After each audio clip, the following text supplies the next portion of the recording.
Saya sekarang tidak terutama kali berbicara sebagai presiden mandataris, tidak sebagai presiden perdana menteri, tidak sebagai presiden panglima tertinggi. Saya berbicara di sini sebagai penyambung lidah rakyat Indonesia.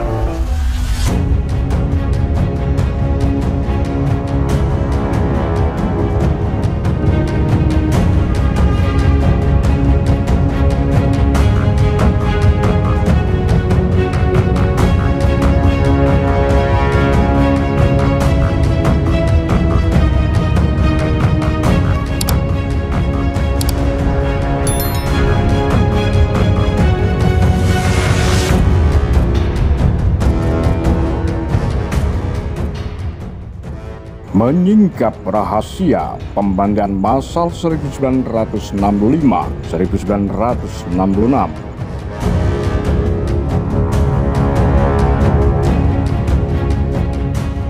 Korban pembunuhan massal ini jauh lebih besar dari jumlah penduduk Hiroshima dan Nagasaki yang tewas karena serangan bom atom Amerika Serikat dan korban Perang Vietnam yang terjadi bertahun-tahun.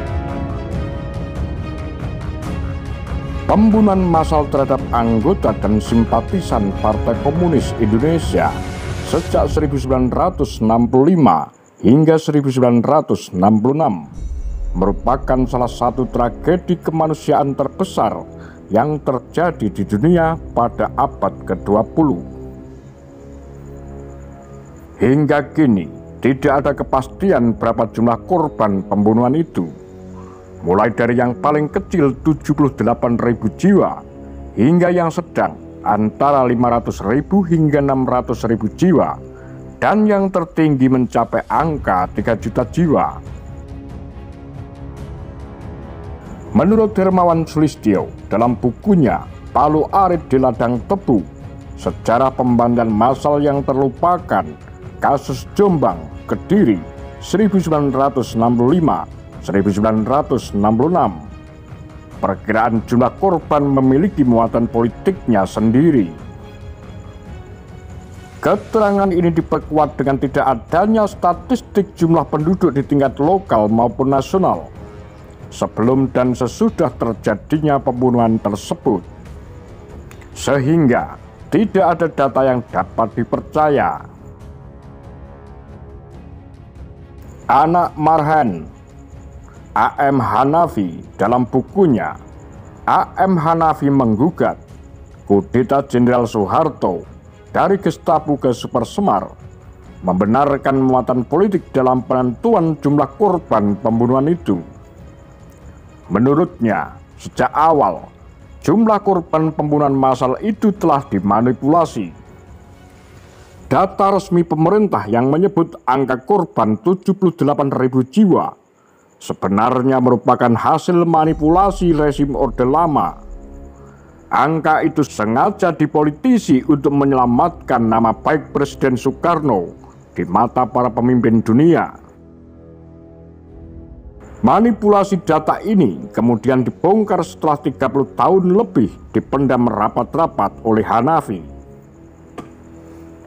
Dia menjelaskan, saat terjadi kudeta Letnan Kolonel Untung terhadap kelompok Dewan Jenderal yang menewaskan 7 orang pimpinan Angkatan Darat, dia menjabat Duta Besar Indonesia untuk Kuba. Peran Hanafi dalam menjalin kerjasama dengan negara-negara Amerika Latin dianggap sangat penting. Puncak keberhasilan dari kerjasama itu adalah dilangsungkannya Konferensi Asia Afrika Amerika Latin di Kuba. 3 bulan sebelum konferensi itu digelar, pada Januari 1966, 2 orang pimpinan Komisi Peneliti Korban Gestapo, Mayor Jenderal Sumarno dan Menteri Negara Oedutat bertemu dengan Soekarno. Mereka ingin melaporkan temuan tim di lapangan terkait jumlah korban pembunuhan massal selama 3 bulan pertama di Sumatera, Jawa, dan Bali. Angka yang berhasil didapatkan saat itu adalah 1 juta jiwa lebih. Mendengar laporan tim, Soekarno dan sejumlah menteri yang ada saat itu sangat kaget. Mereka tidak pernah menyangka dan membayangkan korban pembunuhan massal itu mencapai angka jutaan lebih.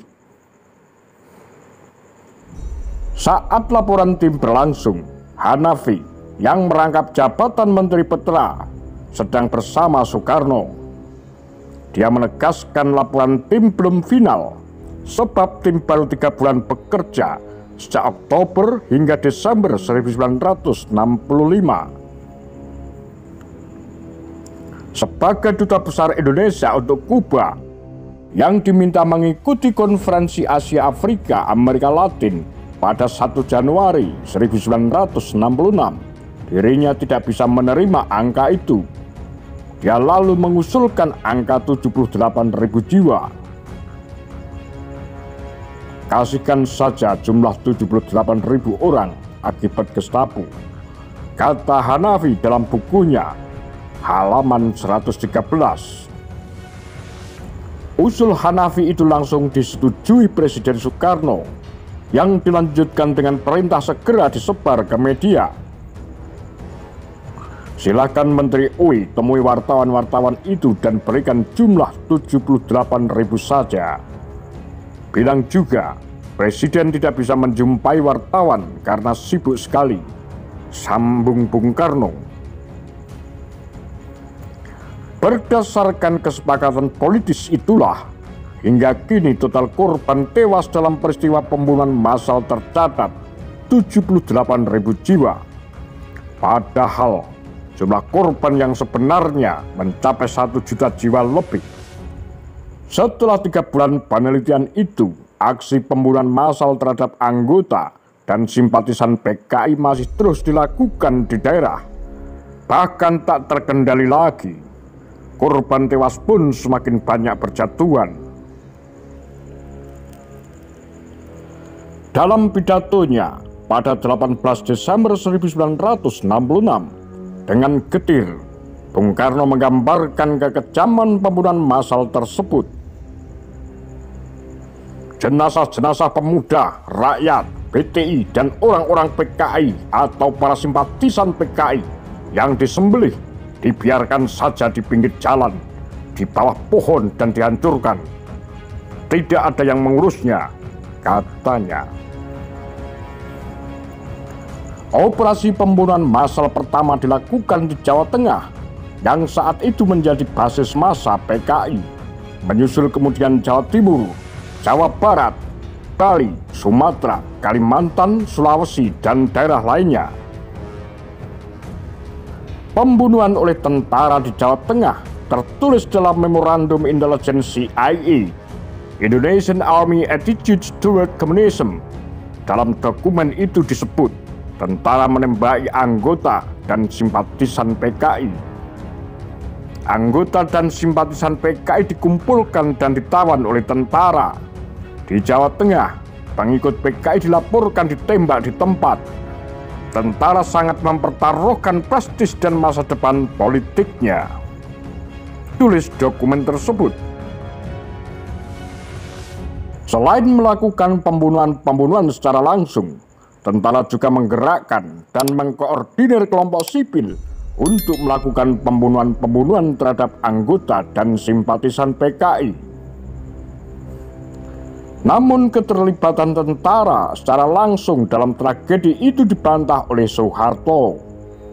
Dalam pidatonya tahun 1971, Soeharto mengatakan dilakukan massa rakyat secara sporadis. Ribuan rakyat jatuh di daerah-daerah karena rakyat bertindak sendiri-sendiri, juga karena prasangka buruk antar golongan yang selama bertahun-tahun ditanamkan oleh praktik politik yang sempit, jelasnya.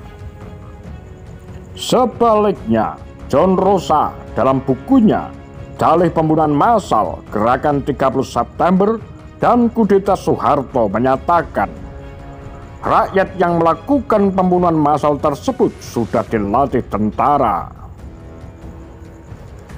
Orang-orang sipil yang terlibat dalam pembunuhan, apakah di Jawa Tengah, Jawa Timur, Bali, dan daerah lainnya, pada umumnya milisi yang sudah dilatih oleh militer, ungkap John Rosa pada halaman 37. Para rakyat ini mendapatkan senjata, kendaraan, dan jaminan kebal terhadap hukum. Dengan demikian, orang-orang sipil itu bukan sekedar orang-orang biasa yang bertindak sendiri, seperti kata Soeharto. Dalam kasus Indonesia, pola demikian bukan hal baru. Jauh setelah itu, pola ini kembali dilakukan terhadap Timor Leste tahun 1999. Milisi tentara bergerak melakukan pembunuhan terhadap ratusan orang.